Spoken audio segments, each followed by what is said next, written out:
As nuclear missiles become easier to make, the United States and NATO are prepared to take steps forward in missile defense to protect nations. How does missile defense work? Imagine a missile is being launched towards Kansas City from North Korea right now.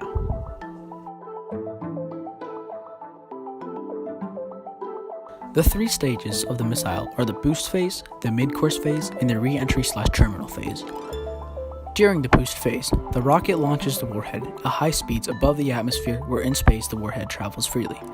In the mid-course phase, the rocket disengages from the warhead, which is left to travel through space without guidance. During the re-entry/terminal phase, the warhead re-enters the atmosphere towards its target.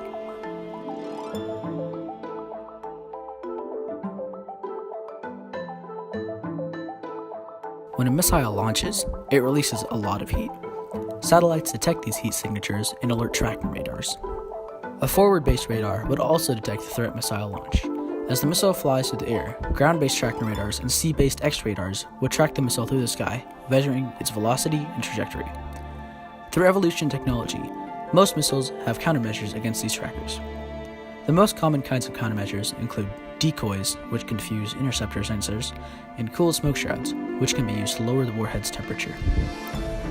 A country like North Korea would have access to both of these countermeasures. Upon verifying the missile's trajectory, the U.S. MDA, or Missile Defense Agency, would analyze the information and ready an interceptor missile. The interceptor missile consists of a three-stage booster rocket and a kill vehicle, which is what collides with the incoming missile.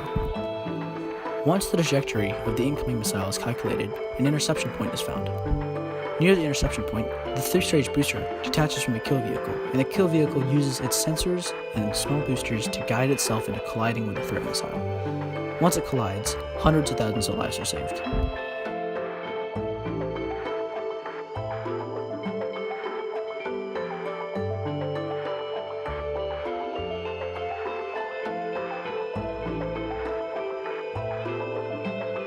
Mostly right now it's the Navy, Marines, and Air Force. Not so much the Army, but primarily Air Force and Marines.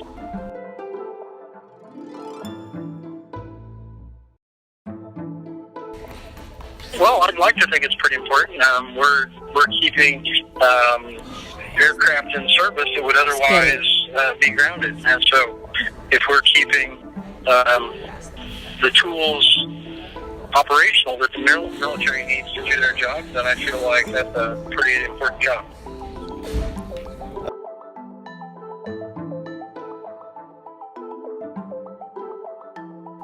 We already talked about how it works, so let's talk about how it's important to the safety of the US and NATO. Threats from countries such as Iraq and North Korea are becoming more imminent, so missile defense is vital in making sure no missiles or warheads are able to sneak past our airspace and unleash their full potential of destroying entire cities. Missile defense systems are the only thing stopping these missiles. However, despite being able to protect our nation from complete destruction, they do have several downsides, such as being incredibly expensive. For example, some missile defense systems cost $400 million per unit. The U.S. has used over $40 billion since 2002 for missile defense, not counting the amount spent by all the nations of NATO. The Trump Organization has also requested almost $8 billion more due to the current threats from North Korea. Not only are these systems incredibly expensive, but if the U.S. greatly increases the number of these systems, some countries might view this as a threat, and tensions would rise between countries. Another disadvantage these systems have is that they are not 100% accurate, as there is a possibility that the interceptors miss altogether, which is not probable but possible, and if it did occur, it would have major effects, as another interception may not be able to be launched in time. Even if these systems do have their downsides, their benefits still outweigh the negatives, as there are no other options currently to prevent against missile threats. The US and NATO are currently improving and creating new technologies in missile defense that are capable of much more than missile defense systems are now. An example of this is the electromagnetic railguns the Navy is designing. These railguns would be stationed on carriers and destroyers, and possibly on land as well.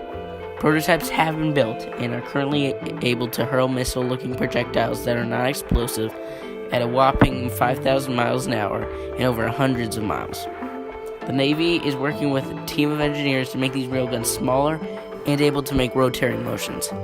These railguns also take multiple minutes to reload and cool down, which needs to be improved upon greatly.